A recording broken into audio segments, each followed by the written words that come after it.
Saludo con mucho gusto al doctor José Antonio Crespo. José Antonio, bienvenido. Muy buenas tardes. Carlos, ¿qué tal? ¿Cómo te va?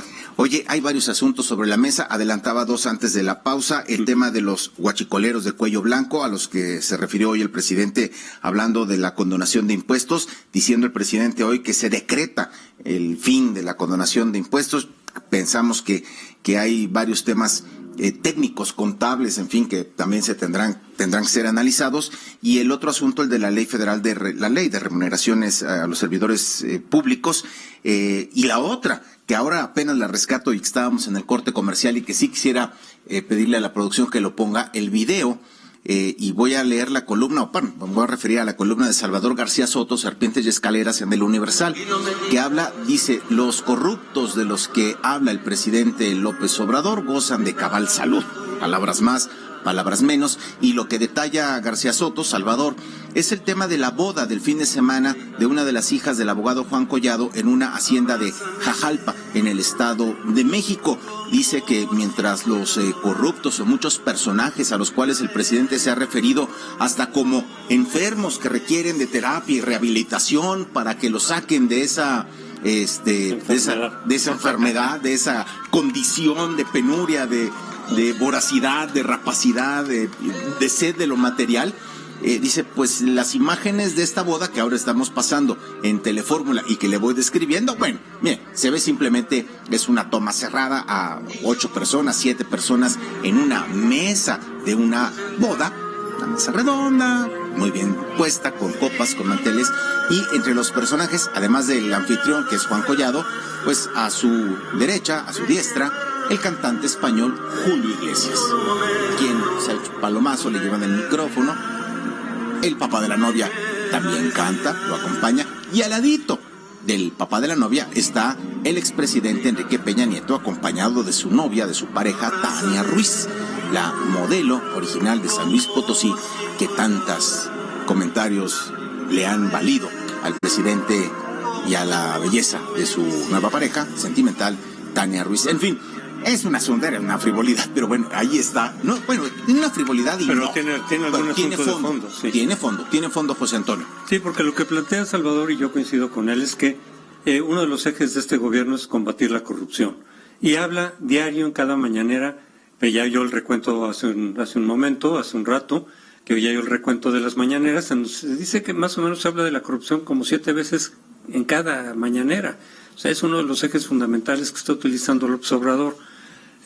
Pero no lo estamos viendo directamente, es decir, mucho discurso sobre corrupción, que bueno, que de verdad se combate la corrupción, eso es un clamor nacional, pero no estamos viendo claro, y entonces lo que es Salvador, estamos viendo en esta boda como ejemplo, muchos personajes que si se les investiga, muy probablemente se les va a encontrar asuntos gordos de corrupción, y están ahí tranquilos como sabiendo que no los van a tocar. Se ha hablado mucho de un pacto de impunidad con Peña Nieto, que podría haber cubierto a algunos de los personajes del gobierno de alto nivel, y pues por inferencia, esos pactos nunca los podemos conocer directamente porque no se firman ante notario, no se da conferencia de prensa, pero se pueden inferir si existen o no a partir de los hechos, y hasta ahora vemos precisamente que están todos ahí tranquilazos en una boda y departiendo y para acá y para allá. Figuras de la política nacional como Carlos Romero de Champs, secretario general del Sindicato de Trabajadores Petroleros de la República Mexicana, de Arturo Elías Beltrán, que fue el encargado de la PGR,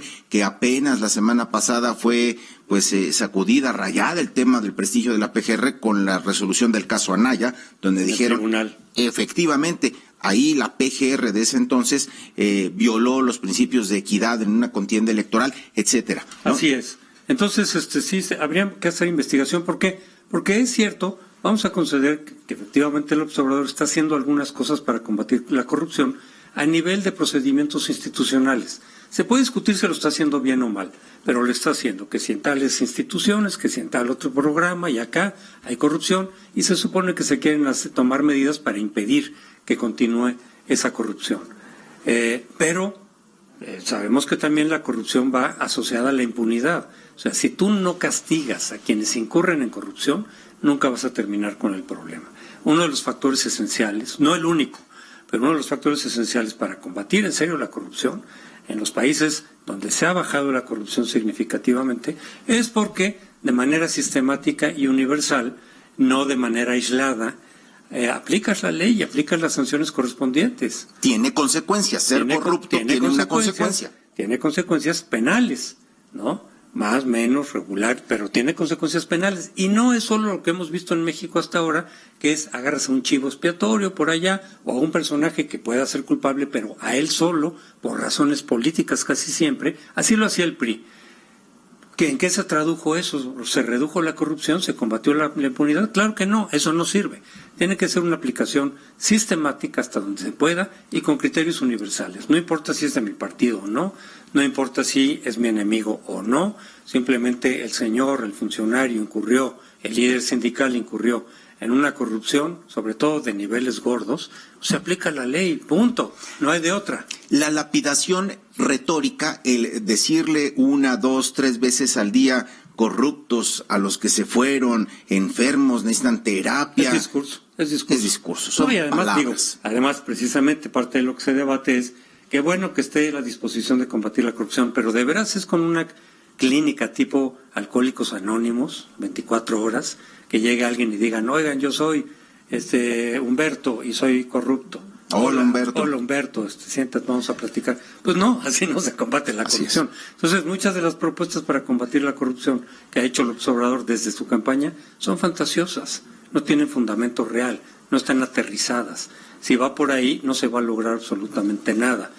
Pero, empezando porque si tú no castigas a quien incurre en corrupción, y aquí muchos miembros del gobierno, del gabinete, presuponemos, por lo menos que se les investiguen, ahí está diciendo que son culpables antes de, pero se investiguen, ahí está Odebrecht, se supone que se va a investigar, bueno, a ver hasta dónde llega, ahí está la estafa maestra, ahí está OHL, hasta dónde se va a llegar, y probablemente podría llegar muy alto. Bueno, de eso se trata, si de veras se quiere combatir la corrupción. Si no, vamos a caer en algo como lo que caímos con Fox. También Fox ofreció exactamente lo mismo, combatir peces gordos, terminar con la impunidad, y a la mera hora se hizo pacto, y no fueron le quiso charalitos. entrar, hizo pactos de impunidad, y no se logró absolutamente nada. Hasta ahora pareciera que vamos por ese mismo camino, como el de Fox. Solamente queda en discurso hasta ahora el combate a la corrupción, como lo dice Salvador. Entonces, sí, ese es el trasfondo de este asunto. Va más allá de la frivolidad de la boda, sí, o del chisme de quiénes estaban y quiénes no. Y no es una nota de sociales. No, está reflejando que ellos están tranquilos porque, podemos asumir o suponer, saben que hay un pacto de impunidad con ellos.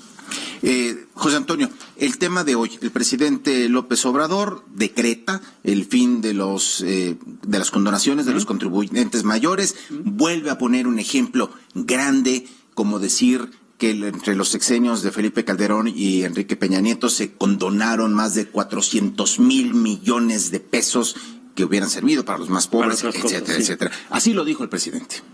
Es como un huachicol de cuello blanco que se va a eliminar. Es acabar con privilegios fiscales. Es hacer valer la Constitución en la letra y en el espíritu, de que todos tenemos que contribuir y que tiene que haber una recaudación con el principio de progresividad, que deben de contribuir más los que obtienen más ingresos. Y en este caso, muy al contrario, los de mero arriba, en algunos casos no pagaban impuestos, o cuando pagaban se les devolvía. Eso se termina a partir del día de hoy. Bueno, pues ahí está el presidente diciendo que eso se termina a partir del día de hoy. Mira, hablando precisamente de medidas para combatir la corrupción, esto es una forma de corrupción, desde luego. Entonces, qué bueno que se tome esa medida, yo estoy totalmente de acuerdo. No tiene por qué haber estos privilegios para ciertos grupos encumbrados, empresarios básicamente en este caso, porque se presta justamente o se ha prestado a favores políticos. Yo te apoyo a tu campaña por debajo de la mesa, la ley no permite financiamiento público más que en un porcentaje determinado, pero sabemos, se ha documentado que hay mucho dinero por debajo de la mesa. Y si ganas, me condonas impuestos a mis empresas. Bueno, eso es corrupción. Eso, por supuesto, puede haber la facultad de condonar, pero el que se haga este intercambio en sí mismo es corrupción, aunque no sea ilegal. Hay mucha corrupción que no es ilegal. Qué bueno que se ponga fin a esto. Estamos totalmente de acuerdo. Ahora, pero ¿Por qué? Porque esto significa que se aplique la misma regla a todo el mundo. Como que aquí a ti te cobro impuestos y a otros les condono impuestos. No, que se aplique impuestos para todo el mundo. Además, habría que, en todo caso, se requiere una reforma fiscal nuevamente, que incorpore a más mexicanos para pagar impuestos, que sean impuestos efectivamente donde no se les condonen a los grandes empresarios y que sean progresivos, quien más tiene que pague más impuestos, proporcionalmente. Porque de otra manera no va a haber dinero suficiente para todo lo que se busca, para todo lo que se pretende hacer. Por eso estamos recortando por aquí, por allá. Él ofreció que no va a haber reforma fiscal, pero yo digo que sí tendría que haber, pero una de las medidas tendría que ser esta en particular, que bueno que no se condonen impuestos, sobre todo a grandes empresas, como un aspecto del privilegio. Que todos queremos que se acaben esos privilegios, no solamente quienes votaron por López Obrador. Pero aquí el punto, Carlos, es este. ¿Por qué aquí dice se acaba esta corrupción, este huachicoleo, y por otro lado condona una deuda de 11,000 millones de pesos en Tabasco, a quienes también generan algún tipo de huachicol al dejar de pagar la luz? Pero es algo que él propició. Entonces se está utilizando políticamente dos criterios distintos. Se acaba la condonación de impuestos que hicieron los gobiernos anteriores, que bueno, pero yo condono pagos y deudas que no se han desembocado adecuadamente a la Comisión Federal de Electricidad. O sea, también es un robo indirecto, como dejar de pagar impuestos al Estado. Entonces, guachicoleo eléctrico. Es un guachicoleo eléctrico, como lo han dicho también algunos analistas. Entonces aquí dicen, oye, si de lo que se trata es de veras poner piso parejo, como lo sugiere a la hora de decir no se condonan impuestos, pues que sea parejo. ¿Por qué a su clientela sí? ¿Por qué a su Estado sí?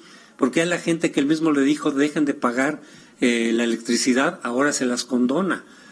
No, pues no se vale. Entonces, si se va a combatir la corrupción, tiene que ser, repito, con criterios universalistas. Y no cabe en esos criterios, no cabe en esos parámetros la subjetividad de decir, caray, yo le estoy condonando la electricidad a gente pobre y no los impuestos a gente rica. No, porque esos parámetros del pueblo bueno y el pueblo malo, la minoría rapaz y el pueblo pobre, no nos llevan a puerto seguro. No, tiene que ser un criterio general. Ahora, una cosa es que digas, a los más pobres les cobro menos impuestos, por eso yo hablaba de los impuestos progresivos. Sí. A lo mejor incluso a ciertas zonas más pobres se les paga, es decir, se les cobra menos por la luz a lo mejor, y en ciertas zonas, digamos, se les cobra, pero no de plano decir condonación, porque entonces ya cayó en lo mismo que está condenando.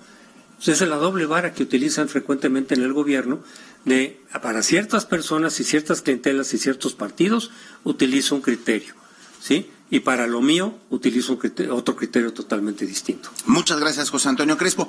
Antes de que te vayas, José Antonio, rapidísimo, ¿qué comentario, qué opinión te merece la determinación de la Suprema Corte de Justicia hoy de llamar o de enviar a revisión la ley de remuneraciones de los servidores públicos en el sentido de cómo es que se determinó el salario del presidente? Muy bien, porque se tiene que clarificar, tiene que haber un criterio racional, no una ocurrencia personal. Para que eso siga operando incluso con otros presidentes, tiene que haber un fundamento, es decir, ¿por qué este salario y no otro? Tiene que estar fundamentado, de lo contrario va a ser muy caótica esta situación. Gracias, José Antonio.